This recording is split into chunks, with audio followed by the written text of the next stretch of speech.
25 तारीख है और 25 तारीख को जो मौसम होगा आपको भली भांति याद है। आकाश भी गर्म होगा और धरती भी गर्म होगी और साथ साथ हमारा बदन भी गर्म होगा, लेकिन फिर भी हम वोटिंग करने के लिए जाएंगे। वोटिंग हम इसलिए करते हैं कि जिनको हम वोट करते हैं उनसे एक अपेक्षा होती है, उनसे आशा होती है कि जब वो जीत कर सदन में जाएंगे तो हमारे बच्चों के भविष्य के बारे में चिंतन मंथन करेंगे। लेकिन आज दुर्भाग्य की बात है कि आज उन्होंने केवल अपना जेब भरने का काम किया है। आज जो धनबाद के दो प्रत्याशी हैं, एक के पास बागमारा के कोयला में कब्जा है तो दूसरे के पास बेरमो के कोयले में कब्जा है। अब ये झारखंड की जनता को तय करना है कि कोयला के व्यापारियों को राजनीति में स्थान दिया जाएगा या गरीब किसान मजदूर के बेटे इकलाक अंसारी को मौका दिया जाएगा। ये धनबाद की जनता को तय करना है कि हमारा नेतृत्व कोयले के कारोबारी करेंगे या इकलाक अंसारी करेंगे। ये धनबाद की जनता को तय करना है। आज हम जैसे नौजवान आखिर राजनीति में आए क्यों? हमारी उम्र ही क्या है? 29 साल, इकलाक दाबी 32-33 साल के हैं।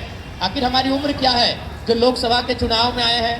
कहीं ना कहीं इन्होंने जिस प्रकार से झारखंड की खनिज संपदा को यहाँ के कॉरपोरेट, यहाँ के बड़े बड़े उद्यमियों के माध्यम से लगातार लूटने का जो कार्य किया है और झारखंड को जो खोखला करने का कार्य किया है, आज समय आ गया है क्योंकि आज झारखंड 23 वर्षों का हो चुका है और 23 वर्षों में कोई भी बच्चा जवान हो जाता है तो आज झारखंड भी अपने हिस्से का हक मांगने के लिए अपनी आवाज बुलंद कर रहा है और हमें पूर्ण आशा है कि झारखंड अपने हक के हिस्से को लेकर रहेगा। और साथ ही साथ क्योंकि आज हम किसान मंच में खड़े होकर भाषण दे रहे हैं तो हम लोग इस बात को भी कहेंगे, हमारे इकलाक अंसारी, हमारे जो भी कैंडिडेट अगर लोकसभा में जीत कर जाएंगे तो सबसे पहले किसानों के लिए एमएसपी की जो चर्चाएं चल रही है उस पर प्रखर होकर अपनी बात को रखेंगे और किसानों का जो फसल दलाल 12 रुपया 13 रुपया में खरीद लेते हैं जो कि 20 रुपए होना चाहिए, उस पर भी हम लोग प्रखर होकर अपनी बात को रखेंगे। और साथ ही सबसे महत्वपूर्ण बात, क्योंकि धनबाद यानी कोयलांचल, धनबाद यानी कोयला की नगरी, देखिए यही लिखा है the black diamond city welcomes you, यानी धनबाद यानी कोयला की नगरी। तो हम चूंकि किसान की धरती में खड़ा होकर अपनी बातों को रख रहे हैं, तो जब धनबाद लोकसभा के माध्यम से इकलाक दादा सदन में जाएंगे तो इनका जो संबोधन होगा, इनका जो सवाल होगा, वो सवाल ये रहेगा कि आप अगर इस भारत को गांधी का देश मानते हैं, यदि आपको लगता है कि गांधी के विचार आज भी जिंदा है, तो जितना बीसीसीएल सीसीएल ने कोयला के लिए जमीन लिया है, यदि वहां से कोयला कोड़ा जा चुका है, उन जमीनों को समतल करके रैयत को वापस करना होगा, तभी मानेंगे ये गांधी का देश है। नहीं तो नहीं मानेंगे ये गांधी का देश है। आपको रैयतों की जमीन वापस करनी होगी समतल करके।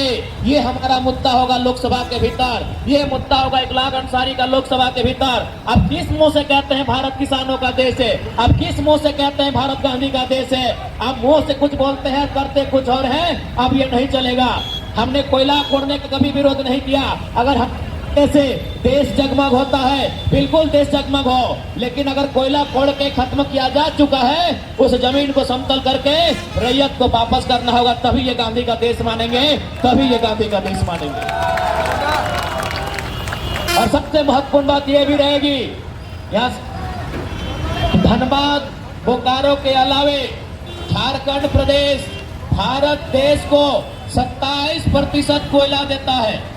सीसीएल हमारे यहाँ, सीसीएल हमारे यहाँ, आधा ईसीएल हमारे यहाँ, सीएमपीडीआई हमारे यहाँ। तो हेडक्वार्टर कलकत्ता क्या कर रहा है?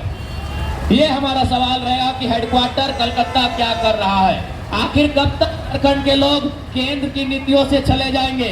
आखिर कब तक झारखंड के लोगों के साथ अन्याय होता रहेगा?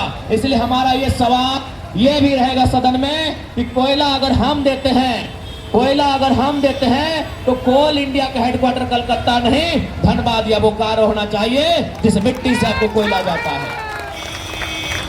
तो इसलिए आज आपसे कहना चाहेंगे कि आज जो नए युवा राजनीति में आए हैं उनका स्वागत करें।